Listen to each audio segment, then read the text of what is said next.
कुछ शॉर्टकट आपको बता देता हूं कि मैं क्या क्या यूज करने वाला हूं इस चैप्टर के अंदर। सिंपल सा आप समझोगे कि लंब का जो इंग्लिश होता है वो होता है परपेंडिकुलर, जिसे हम पी द्वारा सूचित करेंगे।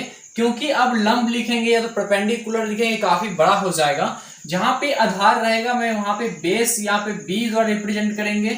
जहां पे हाइपोटेनियस को एच से रिप्रेजेंट कर देंगे। हाइपोटेनियस मीन्स क्या होगा, मेरा कर्ण होगा। ठीक है, तो आपको ध्यान रखना है एच मेरा कर्ण होगा, बी मेरा आधार होगा और पी मेरा लंब होगा। इसके अलावा आपको एक चीज और ध्यान रखना है, ये मेरा क्या है, एक समकोण त्रिभुज है। ठीक है, ये कौन त्रिभुज है, समकोण त्रिभुज। तो यहाँ पे आप ध्यान रखना कि जब मेरा थीटा यहाँ पे रहेगा, अभी थीटा कहाँ पे है, सी पे है, तो थीटा जहां जाएगी वो बी को साथ में लेके जाएगा। तो यहाँ पे थीटा है तो कहने का मतलब ये तो मेरा कर्ण होगा। 90 डिग्री के सामने वाली भुजा कर्ण होगा मेरा, जो सबसे लंबी भुजा रहेगी, ये कभी भी चेंज नहीं हो सकता है। 90 डिग्री के सामने वाली 100% वो कर्ण ही रहेगा। अब चेंज होता है, ये मेरा लंब है, कभी ये लंब हो जाएगा, ये मेरा आधार ये है तो कभी ये भी आधार हो जाएगा। किस कंडीशन में, आपको ये चीज समझना है। ठीक है, यहाँ पे अगर थीटा है, जब यहाँ पे थीटा है तो ये मेरा क्या होगा, आधार होगा, बेस होगा, बी द्वारा रिप्रेजेंट करेंगे। और जब ये मेरा, अगर मान लो यहाँ पे मैं एक और ट्रायंगल को ड्रॉ करता हूं और यहाँ पे मैंने एक और ट्रायंगल को मैंने ड्रॉ कर लिया और थीटा में जब यहाँ पे मानूंगा ना, जब यहाँ पे मैं थीटा मानूंगा तो ये मेरा बी हो जाएगा और ये मेरा पी हो जाएगा। ठीक है, तो आपको इतनी चीजें याद रखनी है। चलिए अब हम क्वेश्चन को सॉल्व करते हैं। P2 स्टडी पॉइंट में आप लोगों का मैं बहुत बहुत स्वागत करता हूं। सो गाइस, आज मैं एक नया चैप्टर स्टार्ट करने वाला हूं जिसका नाम है त्रिकोणमिति। ठीक है, त्रिकोणमिति जो सभी बच्चों को काफी कॉम्प्लिकेटेड लगता है, लेकिन सच में पूछोगे तो त्रिकोणमिति काफी आसान चैप्टर है और मैं आपको इजी तरीके से समझाने वाला हूँ किस तरीके से आपको सॉल्व करना है और आपको बिल्कुल भी ऐसा महसूस नहीं होगा ये चैप्टर काफी कॉम्प्लिकेटेड है। चलिए सॉल्व करते हैं। सबसे पहले देखिए क्लास 10th का ये 8 पॉइंट चैप्टर है। ठीक है, 8.1 का मैं फर्स्ट नंबर क्वेश्चन लिया हूं। यहाँ पे देखिए आपको ये 6 फॉर्मूला याद रखने होंगे। साइन थीटा का मान जो होता है पी बाई एच होता है, कॉस थीटा का बी बाई एच होता है और टेन थीटा का पी बाई बी होता है। अब इसके जो होते हैं अपोजिट होते हैं, मतलब आप देखोगे तो साइन थीटा की जो वैल्यू है पी बाई एच, तो साइन की उल्टा करोगे तो आपका कोसेक थीटा आएगा। तो कोसेक में देखना कि पी बाई एच है तो उसमें क्या हो जाएगा, एच बाई पी हो जाएगा, मतलब उसको ऊपर नीचे का पलट देना। ठीक है, जिस तरीके से कॉस थीटा में बी बाई एच है तो यहाँ पे एच बाई बी हो जाएगा। आपको जो है इसको अपोजिट याद रखना कि साइन का कोसेक होता है, कॉस का सेक होता है और टेन का कॉट होता है। बस इतने चीज आपने याद रख लिया तो ये 6 फॉर्मूले आपको याद हो जाएंगे काफी अच्छे से। चलिए अब हम क्वेश्चन पे आते हैं, क्वेश्चन को सॉल्व करते हैं। क्वेश्चन कह रहा है कि त्रिभुज एबीसी में जिसका कोण जो है बी आपको ध्यान रखना, बी जो है समकोण है। क्या है, समकोण है, मतलब 90 डिग्री का कोण है बी पे और ए बी का जो मान दे रखा है वो 24 cm है और बीसी का मान जो है 7 सेंटीमीटर है। तो आपको ये मान फर्स्ट में पूछ रहा है कि साइन ए और कॉस ए का वैल्यू आपको निकालना है। अब कैसे निकाल पाओगे, सबसे पहले तो आपको एक ट्रायंगल बनाना पड़ेगा, आपको त्रिभुज बनाना पड़ेगा। तो सबसे पहले मैं एक त्रिभुज बना लेता हूं। यहाँ पे इस तरीके से मैं एक त्रिभुज को ड्रॉ कर लूंगा और यहाँ पे आपको ध्यान रखना कि आपका जो कोण बी है वो 90 डिग्री है। तो ये कोण जो है आपका 90 डिग्री समकोण है, तो यहाँ पे आपको बी को रखना होगा।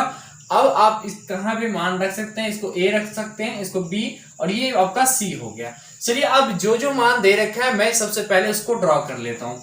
यहाँ पे देखिए कि ए बी का मान जो है 24 सेमी है, तो यहाँ पे ए और बी मेरा कितना हो जाएगा, 24 सेमी। ठीक है, अब यहाँ पे देखेंगे बीसी का मान मुझे दे रखा है 7 सेमी। ठीक है, मैंने रख लिया। अब ध्यान देना आपको ये है कि यहाँ पे मेरा P है, ये मेरा क्या है, B है और ये मेरा H है। मैं ऐसा क्यों कह रहा हूँ कि यहाँ की जो H होती है ना, मेरा कर्ण होता है। जो 90 डिग्री के सामने वाली भुजा रहेगी वो हमेशा कर्ण होगा, सबसे बड़ी भुजा होगी। और ये जो होता है मेरा लंब होता है और जो नीचे में होता है ना वो क्या होता है, मेरा आधार होता है। तो इसमें आप ध्यान देना कि एंगल कहां से बोला जा रहा है। ठीक है, एंगल आपको देखिए साइन ए, मतलब साइन ए की वैल्यू आपको निकालना है तो ए पर आपको हाथ रखना होगा। आपको जहां हाथ रखोगे ना वहीं पे बी आएगा। ठीक है, आप ध्यान रखना जो थीटा से सटी हुई लाइन होगी वो मेरा बी होगा, मतलब आधार होगा। तो यहाँ पे देखेंगे साइन ए पे मैंने हाथ रखा तो कहने का मतलब ए मेरा हाथ यहाँ पे है तो ये जो है मेरा बी हो जाएगा और ये मेरा पी हो जाएगा। कहने का मतलब कि जो मेरा आधार है और जो मेरा लंब है, ये दोनों जो होता है ना वो आपस में क्या होता रहेगा, वो चेंज होता रहेगा। लेकिन ये जो मेरा कर्ण है, ये कर्ण सबसे बड़ी भुजा, वो कभी भी चेंज नहीं होगा, ये हमेशा बड़ी भुजा कर्ण ही रहेगा। ठीक है, अगर मान लो यहाँ पे अगर सी पे हम हाथ रखेंगे तो आधार मेरा ये हो जाएगा, ए पे हाथ रखेंगे तो आधार मेरा ये हो जाएगा। तो कहने का मतलब आपको इतनी बातें याद रखनी है। अब चलिए यहाँ पे सॉल्व करते हैं। साइन ए की वैल्यू आपको निकालने के लिए कह रहा है, तो साइन थीटा की फॉर्मूला क्या होती है, पी बाई एच होता है। ठीक है, तो साइन थीटा की वैल्यू होती है पी बाई एच। ठीक है, परपेंडिकुलर बाय हाइपोटेनियस, इसको मैंने इंग्लिश में शॉर्ट नेम लिख दिया है। अब ये पे साइन थीटा, साइन ए की वैल्यू, तो आप बताओ पी कौन सा हो गया, साइन ए तो ये है ना, साइन ए तो पी मेरा ये हो जाएगा 7 सेमी। ठीक है, 7। एच का मान मुझे रखा है, कहीं भी नहीं दिया गया है, तो एच का मान आपको निकालना पड़ेगा।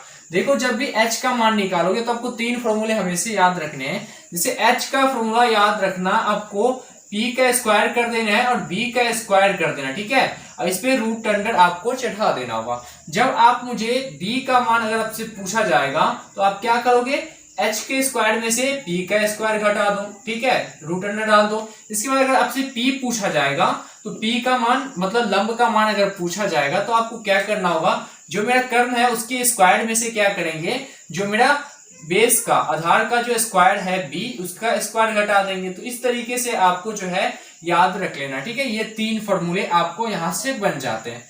अब मुझे h की वैल्यू सबसे पहले निकाल लेनी होगी, तो यहाँ पे मैं h की वैल्यू अगर निकालूंगा तो ये देखिए यहाँ पे दोनों का स्क्वायर करके क्या करना, ऐड करना है। तो 24 का स्क्वायर कर देना और 7 का ये स्क्वायर कर देना है। अब इन दोनों का स्क्वायर पे रूट अंडर चला दो। 24 का स्क्वायर कितना होता है और यहाँ पे 7 का स्क्वायर कितना होता है, कितना हो जाएगा भाई, 576 हो जाएगा। और ये 7 का स्क्वायर आपका जो है 49 आ जाएगा। अब इस पे रूट अंडर आपको डाल देना है। अब आपको क्या करना, दोनों को ऐड करेंगे तो ये 625 आ जाएगा। कितना, 625। अब 625 जो होता है किसका स्क्वायर होता है, आपको ध्यान में रखना है कि स्क्वायर किसका होता है, 625। तो 625 25 का स्क्वायर होता है। अगर 25 के स्क्वायर करोगे आप तो 625 आएगा। कहने का मतलब ये रूट अंडर से बाहर कितना निकल के आ जाएगा, वो 25 आ जाएगा। 25 सेंटीमीटर जो है बाहर, मतलब एच का मान मुझे कितना निकल के आ गया, 25 सेंटीमीटर। ठीक है, अब आपको ध्यान में रखना है कि मुझे h का वैल्यू निकल चुका है, तो h की जगह हम क्या लिखेंगे, 25 सेंटीमीटर। ये मेरा आंसर आ चुका है।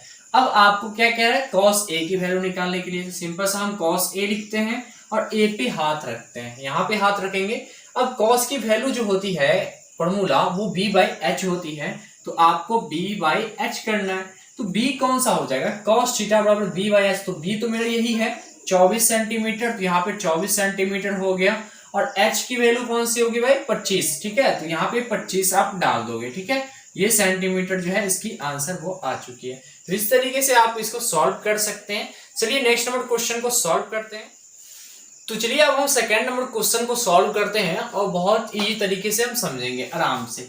यहाँ पे देखेंगे साइन सी का वैल्यू मुझे कह रहा निकालने के लिए, साइन सी का, और यहाँ पे कॉस सी का वैल्यू आपको निकालना है। अब मैंने क्या कहा, जहां पे आपको एंगल कहा जा रहा है वहां पे हाथ रखना है, मतलब सी से लेना है। कहां से, आपको सी से लेना। सी पे हाथ रखेंगे तो मेरा बी ये हो जाएगा।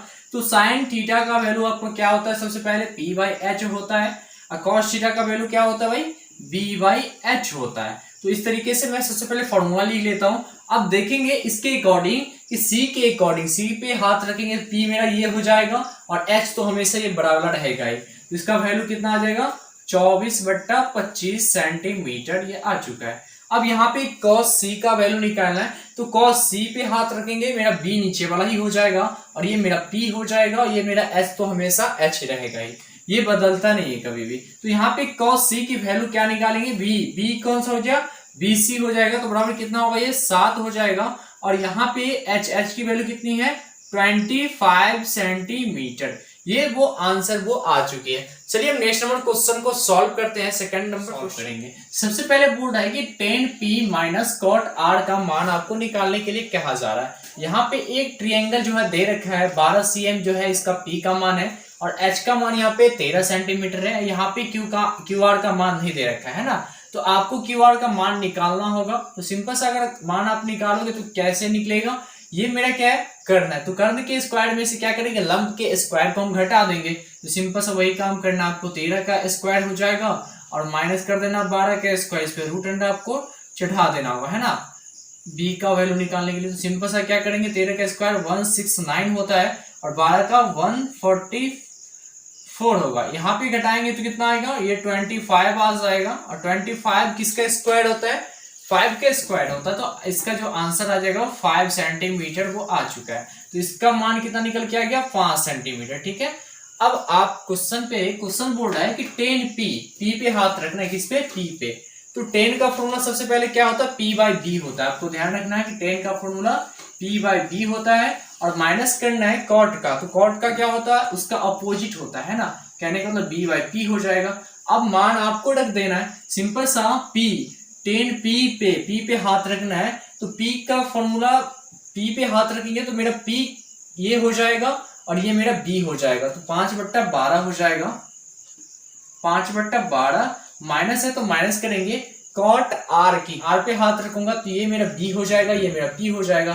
तो b मेरा कौन हो जाएगा भाई, b मेरा तो 5 सेंटीमीटर हो जाएगा। तो 5 सेंटीमीटर मेरा b हो जाएगा और यहाँ पे आपका p जो हो जाएगा 12 सेंटीमीटर हो जाएगा।